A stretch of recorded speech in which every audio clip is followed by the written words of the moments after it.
Hi, ഞാൻ Joby Paul, endurance athlete, 3 times Ironman finisher and a fitness influencer. ഈ exercise തുടങ്ങുന്ന അല്ലെങ്കിൽ കുറച്ച് നാളായി ചെയ്തുകൊണ്ടിരിക്കുന്ന പലരും എന്നോട് പറയുന്ന കാര്യമാണ്, ഞാൻ ദിവസവും നടക്കുന്നു, അല്ലെങ്കിൽ ജോഗ് ചെയ്യുന്നു, സൈക്കിൾ ചവിട്ടുന്നു, ഓടുന്നു, അല്ലെങ്കിൽ ജിമ്മിൽ പോകുന്നു, എന്നിട്ടൊന്നും കാര്യമായി വെയിറ്റ് കുറയുന്നില്ല. ശരിക്കും പറഞ്ഞാൽ നമ്മൾ ചെയ്യുന്ന ഈ എക്സസൈസിനൊന്നും കാര്യമായി വെയിറ്റ് ലോസ് ഉണ്ടാക്കാൻ പറ്റില്ല. അതിന് വേണ്ടത് ശരിക്കും ഡയറ്റ് മാനേജ് ചെയ്ത് കാലറി ഇൻടേക്ക് കുറയ്ക്കുക എന്ന് മാത്രമാണ്. ഒരു സിമ്പിൾ ഉദാഹരണം അല്ലെങ്കിൽ ഒരു കാൽക്കുലേഷൻ പറയാം.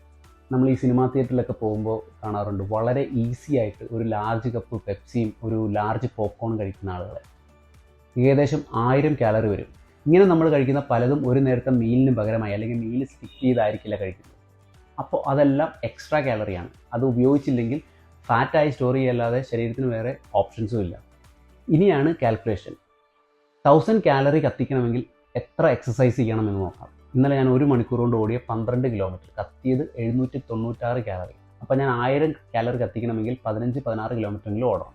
ഇന്ന് സൈക്കിൾ ചെയ്ത് 45 മിനിറ്റിൽ 15 കിലോമീറ്റർ, അതായത് കത്തിയത് 242 കാലറി. 1000 എത്തിക്കാൻ ഒരു 60-65 കിലോമീറ്ററെങ്കിലും ചവിട്ടണം. അതായത് 1000 കാലറി ഒരു സിമ്പിൾ സ്നാക്ക് പോലെ കഴിക്കുന്ന 95% ആളുകളുടെ ശരീരം അത്രയും കാലറി കത്തിക്കാൻ പ്രാപ്തിയുള്ളതല്ല.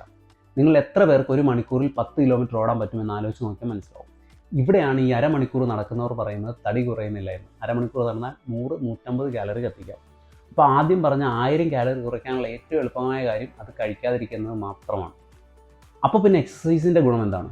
Literally everything else. നിങ്ങളുടെ cardiovascular strength, muscle fitness, mood, happiness, social connectivity, immunity, cancer survival chance, അങ്ങനെ ഒരുപാട് ഗുണങ്ങൾ. നിങ്ങൾക്ക് ഇതുപോലത്തെ ഹെൽത്ത് റിലേറ്റഡ് കണ്ടൻറ്റ് ഇഷ്ടമാണെങ്കിൽ ഫോളോ ചെയ്യാൻ മറക്കരുത്. അപ്പോൾ ബൈ, താങ്ക് യു.